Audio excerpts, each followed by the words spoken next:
Baik, Assalamualaikum warahmatullahi wabarakatuh. Perkenalkan, saya Risti Nurfadilah.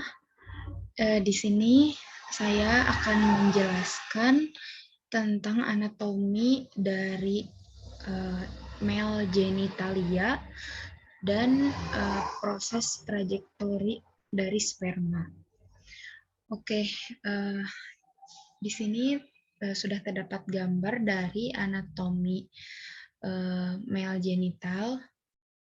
Yang pertama, bahwa male genital itu terbagi menjadi dua, ada bagian internal dan bagian eksternal. Bagian eksternal ini termasuk yaitu penis. Nah, penis ini terbagi menjadi 3 bagian, ada bagian root, ada bagian body, dan juga ada bagian glans. Nah, di mana bagian body itu adalah yang terlihat oleh mata, dan bagian glansnya itu bagian ujungnya, bagian ujung dari penis. Ini bisa dilihat dari gambarnya. Nah, ini bagian rootnya masih di dalam.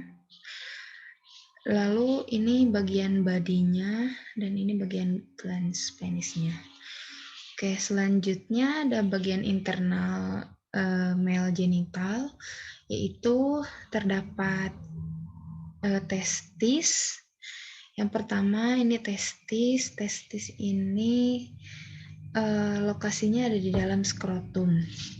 Nah, berbentuk elipsoid, di mana di dalam testis ini terdapat seminiferous tube. Nah, lalu selanjutnya ada epididymis.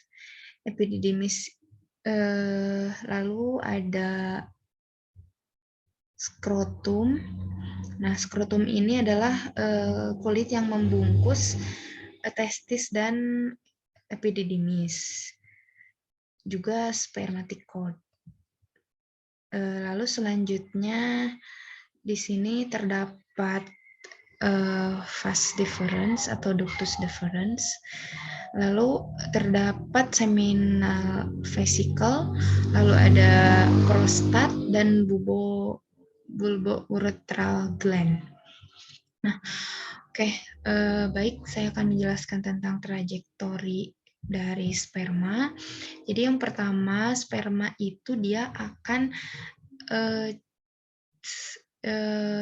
diproduksi dulu di dalam testis, yaitu di seminiferous tubule, lalu nanti akan masuk ke bagian epididymis. Nah, nanti dari bagian epididymis ini setelah siap atau terjadi ejakulasi, nah nanti sperma yang ada di epididymis akan keluar dari tail epididymis lalu ke ductus deferens. Nah, dengan kontraksi smooth muscle yang ada di epididymis ini, nah naik ke atas ke ductus deferens, lalu ke bagian posterior, memanjang ke bagian sebelumnya dia itu masuk ke bagian abdominal, di mana melalui inguinal ya, melalui kanal, lalu nanti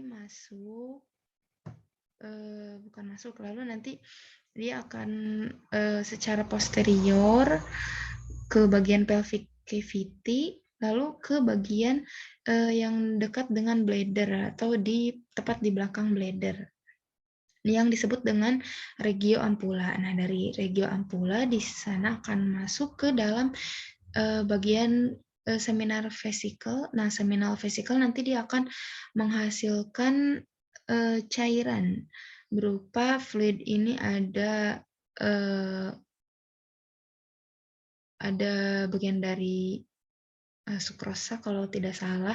Dia fungsinya untuk sebagai sumber energi atau ATP untuk ya dari sumber ATP untuk sperma.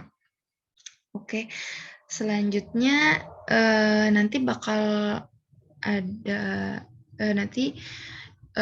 ada saluran yang bergabung, yaitu saluran dari seminal vesicle dan saluran dari vas deferens yang tadi. Nah, disebut dengan ejaculatory duct. Nah, ketika masuk ke ejaculatory duct, lalu dia akan masuk ke bagian dari prostat. Nah, pas masuk di bagian prostat, itu masuknya ke uretra. Bagian uretra yang disebut dengan prostatic uretra.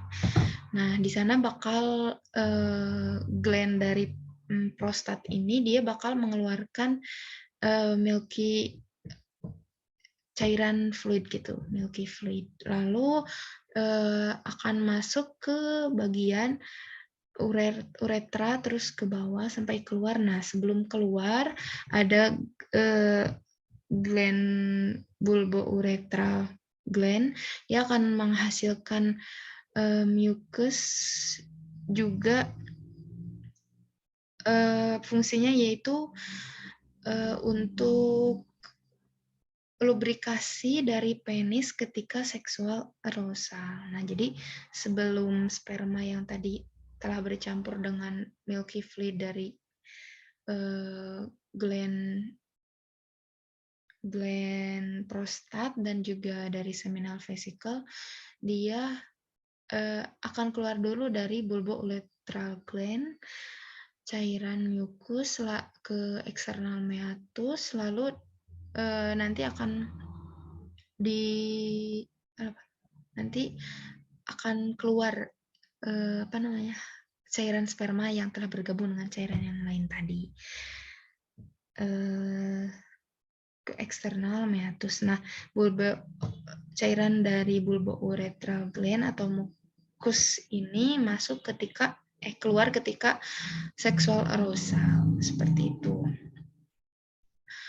Baik, sekian dari saya. Terima kasih. Mohon maaf atas segala kekurangannya. Assalamualaikum warahmatullahi wabarakatuh.